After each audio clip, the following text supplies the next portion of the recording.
जय श्री राधा रानी सरकार की, जय श्री कृष्ण भगवान की, जय श्रीमद् भगवत गीता की। मंदिर श्री बंसी वाले महात्मा यूट्यूब चैनल की ओर से हम आप सभी भक्तों का हार्दिक अभिनंदन करते हैं। आज की इस वीडियो में हम आपको बड़ी विशेष जानकारी देने जा रहे हैं। पिछली वीडियो में आपने ये सुना था कि भगवान इस कलयुग में किसी की परीक्षा नहीं लेते। आज के इस समय में भगवान किसी की परीक्षा नहीं लेते। लेकिन एक बात यहाँ पर और है कि इस कलयुग में एक परीक्षा ऐसी है जो भगवान सबकी लेते हैं। जिस मनुष्य ने भी इस संसार में जन्म लिया है उस मनुष्य को एक परीक्षा देनी होती है। वही मनुष्य की पहली और अंतिम परीक्षा होती है। पहली और अंतिम परीक्षा हर किसी को देनी ही होती है। तो उसी परीक्षा के बारे में आज हम आपको बताने जा रहे हैं। और ये परीक्षा लेने वाला और कोई नहीं है, स्वयं भगवान ही वो परीक्षा लेते हैं। भगवान एक परीक्षा सबकी लेते हैं, उसके बारे में यहाँ हम आपको बता रहे हैं।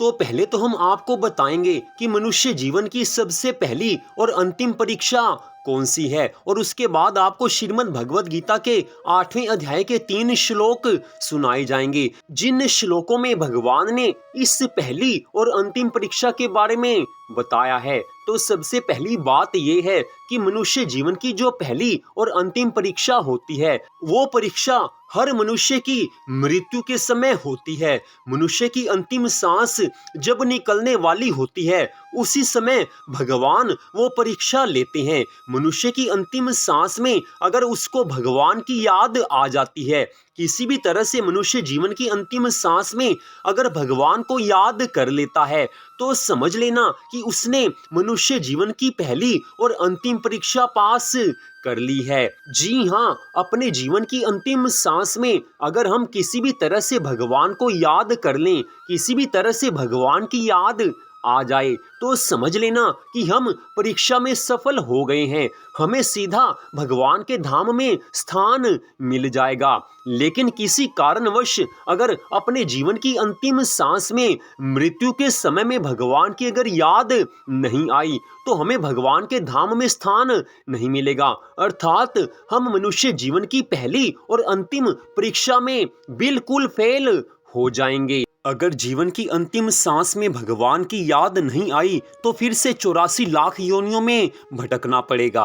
तो अब यहाँ पर बात आती है कि अपने जीवन की अंतिम सांस में हमें भगवान की याद कैसे आएगी, किस तरह से हम अपने जीवन की पहली और अंतिम परीक्षा में पास हो सकते हैं। अब ये प्रश्न सबके सामने आता है। तो इस प्रश्न के उत्तर के बारे में श्रीमद् भगवत गीता के 8वें अध्याय के 5वें, 6ठे और 7वें श्लोक में भगवान जी ने बड़ी सुंदर बात कही है। इतना सुंदर उपदेश अर्जुन को दिया है कि जिसको सुनकर अर्जुन के मुंह का नाश तो हो ही गया था।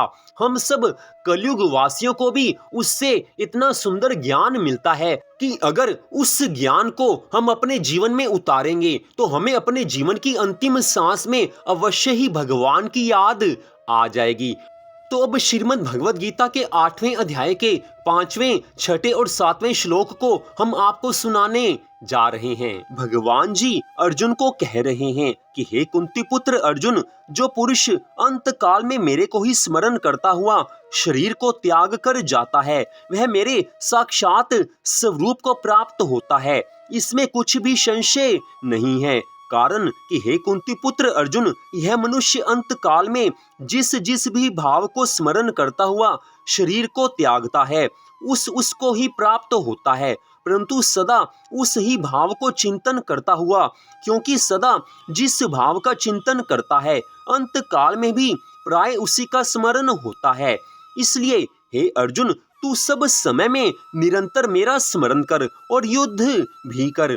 इस प्रकार मेरे में अर्पण किए हुए मन बुद्धि से युक्त हुआ निस्संदेह मेरे को ही प्राप्त हो जाएगा। तो इन श्लोकों में भगवान स्पष्ट कह रहे हैं कि हे अर्जुन, जो मनुष्य जीवन की अंतिम सांस में मेरे को याद करता हुआ शरीर को त्याग कर जाता है वह मुझे ही प्राप्त होता है, वह सीधा मेरे धाम में आता है, इसमें कुछ भी संशय नहीं है।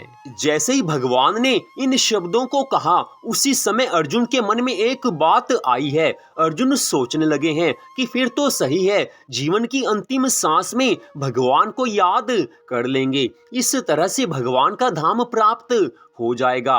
अब अर्जुन के मन में तो ये बात आ गई थी कि जीवन की अंतिम सांस में भगवान को याद कर लेंगे, लेकिन जैसे ही अर्जुन के मन में ये बात आई, ठीक उसी समय भगवान जी ने छठा श्लोक फिर से आगे कह दिया है कि हे अर्जुन, एक नियम है कि जीवन में मनुष्य जिस किसी से सबसे ज्यादा प्यार करता है, जीवन में सबसे ज्यादा जिसको याद करता है, जीवन में सबसे ज्यादा मन वो जिसमें लगाता है, अंत काल में, अंत समय में उसी की याद उस मनुष्य को आती है।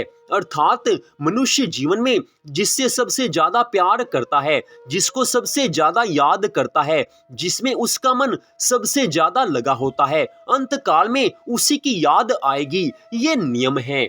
भगवान जी ने ये बात कही तो अर्जुन एकदम डर गया है। अर्जुन ने सोचा कि फिर कैसे भगवान की याद अंतिम सांस में आएगी, किस तरह से मैं भगवान को अंतिम सांस में याद कर पाऊंगा, क्योंकि मनुष्य का जीवन है, ना जाने जीवन कितना बड़ा है और ना जाने जीवन की अंतिम सांस में भगवान की याद आए या ना आए, तो कैसे भगवान को हम याद कर पाएंगे। अर्जुन के मन में ये बात आई तो भगवान ने उसी समय श्रीमद् भगवद गीता के 8वें अध्याय के 7वें श्लोक में कह दिया कि हे अर्जुन, एक उपाय है, एक तरीका है कि जिससे जीवन की अंतिम सांस में हर किसी को मेरी याद आ सकती है। तो उस समय भगवान ने अर्जुन को स्पष्ट कह दिया कि हे अर्जुन, हर समय तू मुझे याद रख।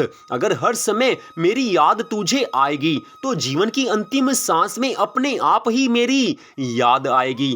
हे अर्जुन, तू हर समय मेरे को याद रख और युद्ध भी कर। अर्थात भगवान ने अर्जुन को कह दिया कि हे अर्जुन, तू नित्य अर्थात हर रोज, निरंतर अर्थात हर समय, हे अर्जुन, तू हर रोज हर समय मेरे को याद रख और अपना कर्तव्य भी पूरा कर। कर्तव्य कर, लेकिन मुझे याद रख के करना है। अर्जुन के बहाने भगवान हम सबको उपदेश देते हैं कि हे मनुष्य, तू मुझे याद रखता हुआ, मेरे नामों का जाप करता हुआ, मेरे में मन को लगाता हुआ अपने सारे कर्तव्य कर्म करता रहे। इस तरह से जीवन की अंतिम सांस में तुझे मेरी ही याद आएगी। भगवान जी ने कितना सुंदर उपाय बताया है कि अगर हम हर समय भगवान को याद रखेंगे तो अपने आप ही अंतिम सांस में भगवान की याद आएगी ही आएगी। तो ये तो भगवान जी ने गीता का उपदेश दिया था, लेकिन श्री राधा रानी सरकार ने